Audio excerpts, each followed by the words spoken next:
बिस्मिल्लाहिर्रहमानिर्रहीम, अस्सलाम वालेकुम।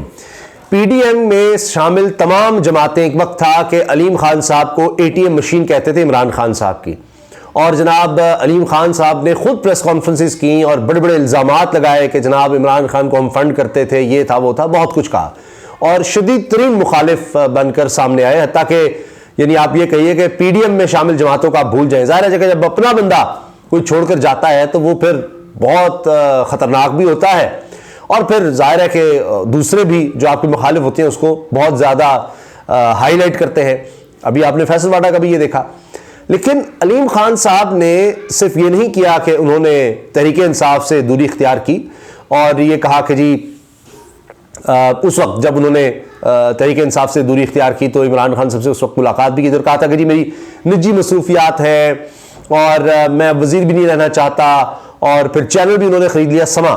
अब समा टीवी एक वक्त था कि आप देखें तो तहरीक इंसाफ के हवाले से उनकी रिपोर्टिंग बड़ी भरपूर होती थी, बहुत कुछ नज़र आता था। लेकिन जब अलीम खान साहब ने लिया तो यकायक तब्दीली आने लग गई, और इतनी ज़्यादा तब्दीली आई कि पूरा आपको नज़र आता था कि अब अलीम खान साहब की सोच हावी है अब इस टेलीविज़न पर, और बहुत ज़्यादा इतनी मुखालफत हुई, बिल्कुल एक यू टर्न लिया गया कि तहरीक इंसाफ की तरफ से बायकॉट कर दिया गया समा टेलीविजन का, समा टीवी का बाकायदा बायकॉट किया गया और अब तक जारी है। अब आप देखें कि कोई सोच नहीं सकता था कि जितना दूर चले गए अलीम खान साहब तहरीक इंसाफ से, या ये कहना चाहिए कि जितना पीडीएम के करीब हो गए हैं।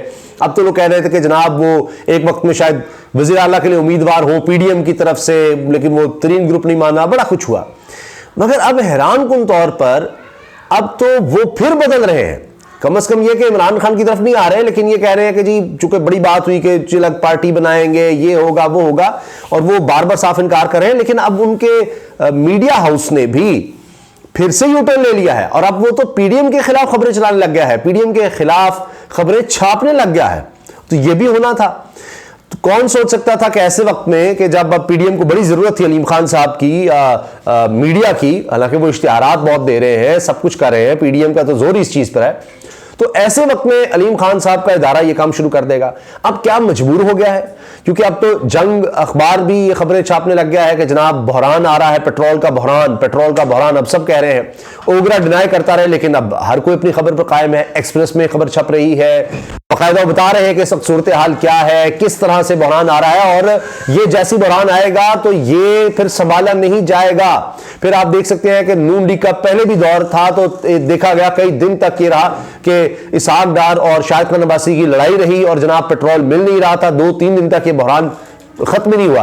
तो अब जनाब एक दफा फिर यही सूरत हाल बनती नजर आ रही है, और हर तरफ अब इसी खबर का चर्चा है। क्योंकि दालों के हवाले से तो आप सुन ही रहे हैं कि दालें जो है ना पोर्ट पर है, रिलीज नहीं की जा रही, जो खाने पीने का तेल है, घी है, ऑयल है, उसकी भी बात हो रही है।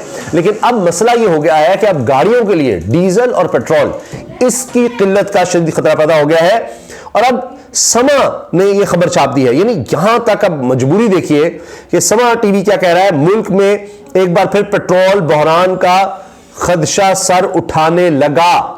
अब ये एक बार फिर का मतलब यह कि जी नून लीग के पहले दौर में ये हो चुका है और अब फिर होने जा रहा है। अब इसकी तफसील पर आने से पहले मैं आपसे अर्ज कर दूं कि यही खबर अब एक्सप्रेस ने छापी है। मुल्क में एक बार फिर पेट्रोल बहरान का खदशा, ऑयल कंपनीज ने हुकूमत को खत लिख दिया। पाकिस्तान की टेक्सटाइल मिलों ने अमेरिका से $2 अरब कर्ज मांग लिया, ये एक्सप्रेस कह रहा है। $2 अरब। अब टेक्सटाइल मिल कह रही है कि हुकूमत ने बर्बाद कर दिया सबसे बड़ा सेक्टर, अब अमेरिका ही हमारी मदद कर दे, $2 अरब में कर्ज दे दे, हम वापस कर देंगे, लेकिन फिलहाल कर्ज दे दे, हुकूमत तो कुछ कर नहीं रही। ड्रैप ने 110 से ज्यादा दवाओं की कीमतें बढ़ाने की सिफारिश कर दी। 110 से ज्यादा, पहले ही दवाइयां नहीं मिल रही, खाम माल की कमी का खदशा जाहिर किया जा रहा है। इसके अलावा जो इक्विपमेंट है, यानी मेडिकल इक्विपमेंट, उसकी कमी हो रही है, ऑपरेशंस का मसला बन रहा है, ये सब चीजें अलग से चल रही हैं जनाब। इसके साथ साथ देखिए कि अब मुल्क के हालात क्या है कि वर्ल्ड इकोनॉमिक फोरम ये कह रहा है पाकिस्तान को डिफॉल्ट समेत 10 खतरात का सामना हो सकता है 2025 तक। तो आप मुझे बताइए कि जब ऐसी सूरत हाल होगी, ऐसे हालात होंगे, तो कौन पाकिस्तान में इन्वेस्ट करेगा? इस हुकूमत के होते हुए तो सारी इन्वेस्टमेंट बर्बाद हो गई, अब इन्वेस्टमेंट के लिए आएगा कौन? ये एक बहुत बड़ा मसला बन गया है। तेल दरामद के लिए बैंकों का एलसीज खोलने से इनकार, बहरान का खदशा। यानी अब बैंक कह रहे हैं जनाब हम नहीं लेटर ऑफ क्रेडिट इशू करेंगे, तो फिर कौन देगा। लाहौर से फ्लावर मिल्स मालिकान का आटे की कीमत कम करने से इनकार, मुर्गी भी महंगी। तो ये भी चीजें कंट्रोल नहीं हो रही। जंग ने जो खबर छापी है अपने अखबार में, पेट्रोलियम मसनूआत का बहरान का खतरा, ओगरा का वजारत पेट्रोलियम को खत। अब ये जंग लिख रहा है जी, ओगरा का खत। फिर अब देखिए जाहिद हुसैन साहब सीनियर जर्नलिस्ट ने, उन्होंने डॉन में लिखा है आईएमएफ के बेल आउट पैकेज में मजीद ताखीर तबाह कुन क्यों। तो या तो ये झूठ बोलना बंद कर दे ये हुकूमत। अब किसी ने कहा कि जी ओगरा ने आखिरी दफा सच कब बोला था, इसी तरह इस हुकूमत ने सच कब बोला था। अभी शहबाज शरीफ ने कहा जी 2-3 में आईएमएफ का जनाब वो आ रहा है, जनाब वफ्द आ रहा है ना, वो आया वहां पर साइडलाइन पर मुलाकात की इसाकडार से और वो भी नतीजा खेज नहीं रही। उन्होंने वाजे कर दिया है पहले आप शराइत माने, डॉलर को आप जिस तरह आपने ये जालसाजी की हुई है, जबरदस्ती इसकी कीमत रोकी हुई है और 5-6 कीमतें तो मार्केट में आ चुकी हैं। हवाला हुंडी के जरिए डॉलर अब भेजा जा रहा है और पाकिस्तान को कम अज कम हर महीने ये डॉलर के हवाले से जो किया गया है सागदार की तरफ से $1 अरब का नुकसान हो रहा है डॉलर की मद में। $1 अरब। रिमिटेंसेज आपकी नीचे चली गई, तरसीलाते साथ रिकॉर्ड सतह में कभी 30 महीने की कम तरीन सतह पर आ गए। एक्सपोर्ट्स आपकी कम हो गई, यानी जो कमाई का डॉलर का जरिया है उसको सागदार ने बर्बाद करके रख दिया है। अब जनाब मैं आपके सामने रख रहा हूं समा ही की खबर, उसी की तफसील पढ़ लेते हैं, एक्सप्रेस पर बाद में जाएंगे। मुल्क में एक बार फिर पेट्रोल बहरान का खदशा सर उठाने लगा, एलसीज ना खुलने से पेट्रोलियम कंपनियों को मुश्किलात। जहीर अली खान की ये जनाब खबर है, समा टीवी के वेबसाइट पर मौजूद है। और मुल्क ये अलीम खान साहब इसको ओन करते हैं, ये मैं आपसे अर्ज कर रहा हूं।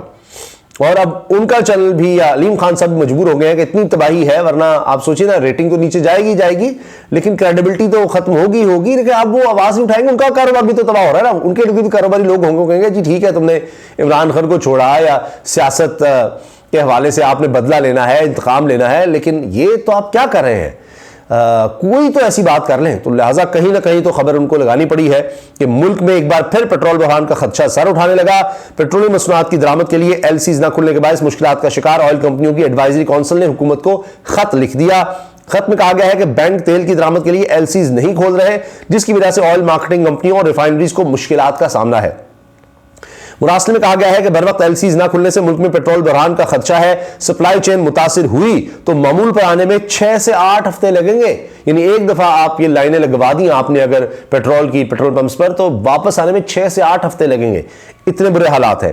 ऑयल कंपनी ने मुतालबा किया है कि वज़ीर खजाना वज़ीर ममलकत पेट्रोलियम सूरत हाल का नोटिस लें और बर वक्त एलसीज को यकीनी बनाने के लिए अपना किरदार अदा करें। अरे वाह, वो क्या किरदार अदा करेंगे जनाब, वो तो इस वक्त और कामों में लगे हैं। हाँ, ये जरूर कर सकते हैं कि वो काबीना की तादाद और बढ़ा दें, या अलीम खान साहब कोई अपना जाती काम करवाना चाहें तो वो कर दें, लेकिन इस तरफ हुकूमत नहीं आएगी। ये मैं आपको बता रहा हूं कि वो कोई कारकर्दगी बेहतर बना ले, कोई लोगों का सोच ले, कोई आवाम का सोच ले, नहीं जनाब, इस तरफ तो आप छोड़ ही दें। अच्छा, अब यह हाल हो गया द न्यूज़ में कार्टून छप रहे हैं कि मरियम और नवाज शरीफ साहब लंदन में बैठे देख रहे हैं और पीएमएल का जहाज बनाया हुआ है कार्टून में, और जनाब वो तबाह होकर नीचे जा रहा है, उसके दोनों इंजन में आग लग चुकी है और वो तबाह हो रहा है जी, गिर रहा है, और वो सिर्फ देख रहे हैं उसको। अच्छा, जो इस वक्त हालात है मैंने आपके सामने रखे हैं। अब देखिए कि इस हुकूमत के बड़े बड़े हिमायती वो भी अब तंग आ गए हैं, चाहे वो अलीम खान हो जो कि इंतकाम में इमरान खान के खिलाफ खड़े थे और अब भी खड़े हैं, लेकिन अब कहीं ना कहीं उनको भी खबर लगानी पड़ रही है। और जो इमरान खान के खिलाफ लिखने वाले बोलने वाले सबसे ज़्यादा उनके नाक़िद सहाफ़ी हैं, अब आप देख लीजिए उनके अल्फाज हैं कि ये साबित हो चुका है, ये उनके अल्फाज हैं मेरे नहीं, कि ये साबित हो चुका है कि ये हुकूमत या पीडीएम के लोग जितने भी हैं ये सिर्फ और सिर्फ अपने केसेस ख़त्म करवाने के लिए आए थे। ये साबित हो गया है, और ये सिर्फ आर्मी चीफ की तैनाती के लिए आए थे बस। ये कोई आवाम के लिए, कोई महंगाई कम करने के लिए, मईशत के लिए कुछ नहीं, ना इनकी प्लानिंग थी, ना इनकी सोच थी, ना इनका मकसद था। अब वो लोग भी ये कह रहे हैं, इसीलिए जनाब अब कहेंगे कि जी अपने क्या धोखा देने लग गए कि वो जो कहते थे जनाब ये तजर्बाकार है, इमरान खान ये है, और पूरी कैंपेन और सारा कुछ वो छोड़ दीजिए कि इश्तिहार तो अब भी ये हुकूमत दे रही है उनको, लेकिन कहीं ना कहीं अब वो क्या है कि मजबूर होकर वो भी कह रहे हैं कि जनाब अब तो ये जा रहे हैं, लिहाजा अब छोड़ दो। इनकी मजबूरी इश्तिहार देना, आहिस्ता आहिस्ता आहिस्ता अब वो दोबारा आप देखिए कि ट्रैक बदल रहे हैं, अब साथ छोड़ रहे हैं। आपको नजर आएगा बड़े बड़े मीडिया हाउसेज अब करेंगे किस तरह से जरा आहिस्ता आहिस्ता यही जो अलीम खान साहब का है जी, अब जी हम तो हकीकत बता रहे हैं, और फिर करते करते जनाब देखेंगे कि इनका सूरज गुरूब हो रहा है तो वो भी अब फिर बिल्कुल इस पार्टी को ही छोड़ जाएंगे। इजाज़त दीजिए, अल्लाह हाफ़िज़।